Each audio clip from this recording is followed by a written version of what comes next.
Hello lovely people, this week I thought I'd do a little quick run through of the lovely things that I got given for Christmas. Doobie doobie doobie doobie doobie doobie doobie doobie doobie doobie doobie doobie doobie doobie doobie doobie doobie Sophie vlogs. I know the point of Christmas is not to receive things, it's the family, the love, etc.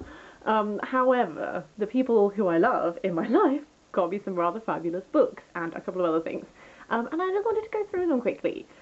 This is in no particular order, I'm just gonna dive in. First up, a book I actually requested for Christmas from my mum is Carry On by Rowell. I meant to buy this when it came out, and I just never did, and so that my mum was like, we had an agreement, we always buy each other a book, we do like a book swap, and she was like, do you want a surprise? Do you want to pick something? And I was like, the time has come, and I will finally read this book. If you're not familiar, this is, okay, so in Rowell's book Fangirl, which I did read and I loved, Kath writes fan fiction about Simon Snow and Baz, and it's very, very heavily based on Harry Potter and Draco Malfoy, and then this book is like that. It's Simon and Baz, so it's like sort of a world within a world, if you will, but obviously this is all just set in there. And I know in 2019 Wayward Sons is coming out, which is like a sequel to this or a continuation of this or something. I've done very well at avoiding spoilers so far, and I was like, why am I playing this game? Why don't I just buy the book and read the book and probably love the book? So I'm really excited for this. After that, my friend, you know if someone buys you something and you're like, you know me so well. My lovely friend bought me Legendary Ladies, 50 Goddesses to Empower and Inspire You by Shen. And this is so my cup of tea. I actually saw this, I don't remember whose channel, it might have been Jean at Bookish Thoughts, I could be wrong, someone talked about this, that's the vaguest thing ever, but someone did, and I was like, oh that looks really great, and then literally the same week, my friend, we did Christmas presents, and I unwrapped this, and I was like, oh god, this is absolutely lovely. It's loads and loads of women, goddesses, throughout different religions, little sort of organised by theme, like power, protection, stuff like this, and then there's like a beautiful illustration, and then there's like a little just description, like telling you their story, that sort of thing. I'm really excited to just dip in and out of this. I've had like a couple of things like this before, like Samantha Hahn's Well-Read Women, which is about women throughout literature, stuff like that. There's like a whole load of them out at the moment, and I'm obsessed with all of them, and I want to buy them all and love them all and read them all. But that's just going to be so fabulous, and the art style is beautiful, so I'm so excited to dip into that soon. For Secret Santa at my work, we all picked people out of a hat, and then we had a £5 to £10 limit, and we also got given a little cardboard box, and you had to fill the cardboard box with £5 to £10 worth of stuff for your little Secret Santa, and my Secret Santa was perfect, except my box wouldn't shut because they overestimated the size of the box. But I got given a set of Penguin Classics little short stories, which are £1 each, I know that for a fact. So I got given 4 of these, plus some chocolate, and I was like, this is great, this person gets me. And every one of these is something which I genuinely feel is picked because of me. It's not just they picked out random ones. I still don't know who my Secret Santa was, but I really want to be like, you did such a good job. One of them, oh, it's already on my read pile, because I read it for Tome Infinity Readathon. Stanislaw, The 3 Electro Nights is a selection of 4 short stories that are science fiction, which, this was fabulous. More thoughts to come on that in my Tome Infinity wrap-up, but it was great. One of them I have already read, which is Charlotte Perkins Gilman, The Yellow Wallpaper, but this is one of my favourite short stories. I think it's fantastic. It's like a, kind of actually, looking back at Jane Eyre, but you don't initially realise that. It's sort of like a woman, the constraints of society have driven her mad. Then Daphne du Maurier, The Breakthrough. I love Daphne du Maurier. I have never read this one. I don't actually know what it's about, but I love Daphne du Maurier. And then finally, Ralph Ellison, The Black Ball, which is stories of belonging and alienation, violence and beauty, racial injustice and unexpected kindness from a writer of soaring emotion and lyricism. So I'm very excited for this one. This is going to be a new exploration, but I'm really excited to see what it's like. Next up is a variation on a traditional theme, which is my dad got me Sympathy for the Devil, Nikolai Dante.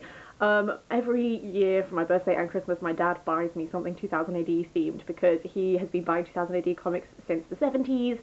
Nikolai Dante is particularly our favourite. I used to read it growing up with him. So my dad had previously bought me the first collected volumes of the Nikolai Dante series, and this time he bought me the final collected volumes of the Nikolai Dante series.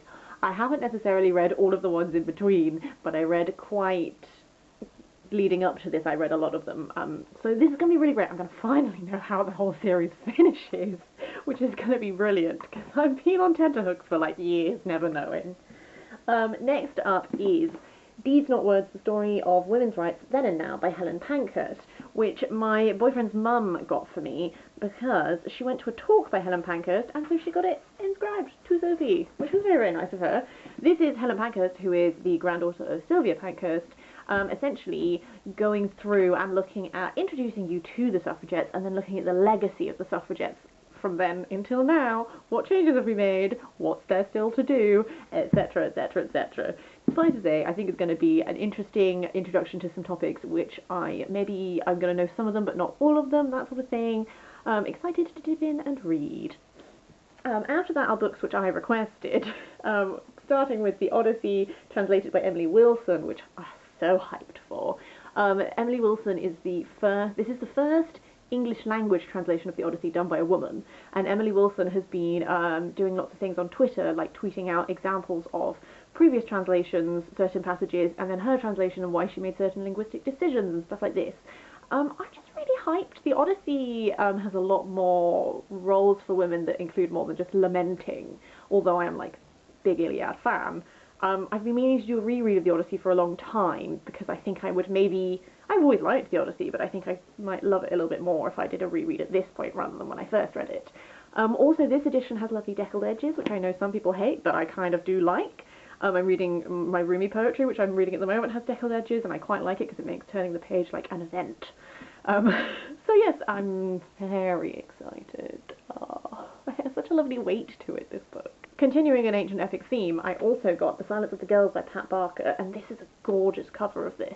This is a fiction book. It focuses on Briseis, who is a figure in the Iliad. Essentially, Briseis is taken from Achilles and given to Agamemnon, / Agamemnon just takes her for himself, which is what makes Achilles withdraw from the fighting, and all of this stuff. And I wrote my dissertation on Briseis. I wrote my dissertation looking at transportations of women, starting with the Iliad and the portrayal of Briseis, because a whole thing in the Iliad is how women are, like, moved to, like, cement relationships between men. So this case, like, Agamemnon taking Briseis is like a comment on Achilles' worth and stuff like this.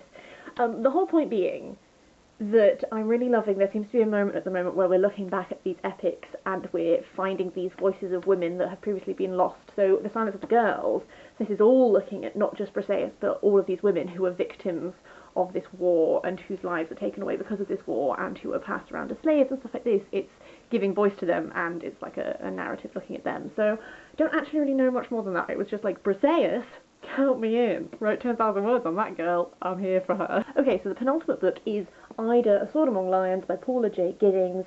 This is a biography of Ida B. Wells, who was a campaigner. She was a feminist campaigner. She was a campaigner against lynching. Essentially, have you ever seen that Kate Beaton comic, which is all about Ida B. Wells? And she's like, I'm going to be in the Women's March. And then all of the white suffragettes are like, could you just be at the very, very far back, because we're also still very racist. And Ida B. Wells is like, no. And I just feel like she's a figure who I need to know more about. So I am very excited to dip into this soon. Final book is The Glorious Life of the Oak by John Lewis Stemple. I mentioned John Lewis Stemple in my autumn reading wrap-up because I read Meadowland by him, which was absolutely gorgeous. It's lovely nature writing. This is much of the same, except it's all about oak trees. And I love oak trees. I also love this cover, specifically. And I'm just getting really into nature writing, so I just couldn't resist. I bought that one myself as a post-Christmas treat, because I was like, it's so cute! Okay. I'm just going to go into 3 non-book items, although 2 of them are related to books. The one that isn't related to books is this t-shirt. I don't know how well you can see it. It's Pits and Perverts, Lesbians and Gay Men Support the Miners, 1984-95. This is a reproduction of the t-shirts which the LGSM made. LGSM is Lesbians and Gay Support the Miners. Back in the 80s, there was a lot of mining strikes, and Mark Ashton and Michael Jackson formed the LGSM. They sort of like twinned with Mining Village, and they raised loads of money for them, and one of the things they did was they put on this concert called Pits and Perverts, which Jimmy Somerville and Bronski Beat headlined, and they raised a bunch of money, and this is like a reproduction of the t-shirts which they made at the time. I read Reverend Richard Cole's autobiography, and he was in the Communards with Jimmy Somerville, and he wrote a lot about the experience of that, and a couple of other books. Paul Flynn's Good As You also talks about it quite a lot and stuff like that. And like, I'm a little bisexual, and I'm not a lesbian or a gay man, but I am like part of like the LGBT umbrella, and I think LGBT history is very important and very important to like remember and like learn and stuff, because a lot of people don't know the stories and stuff like that. So I just couldn't resist asking for it for Christmas. It was only 15 quid. News from Nowhere, which is a radical bookshop from Liverpool, sells them. I'll include a link to their Facebook page below. They only have books listed on their website currently, but if you like the t-shirt, you can email them and they will post it to you. Okay, then I'm going to see if I can get these visible in my bad autofocus. I have 2 items from Hannah Hitchman. Hannah Hitchman is one of my favourite artists. She does absolutely gorgeous work. The reason you can hear a tiny bell is because I got this pin, which people always do this, and then they do this. Does that help? Is it in focus? I don't know. But it's a tiny bell pin, which is from the Avilson series.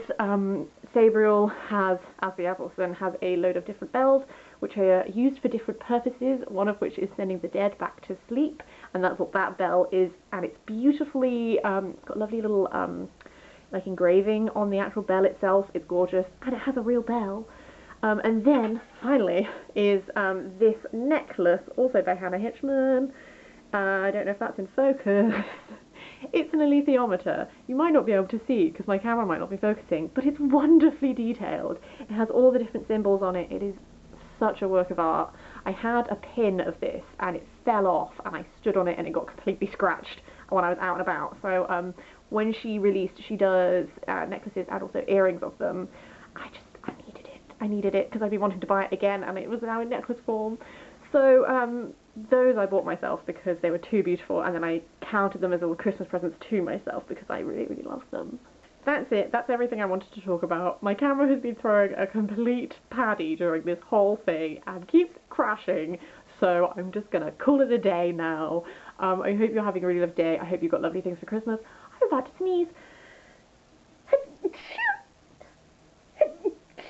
And I will see you next week for something different.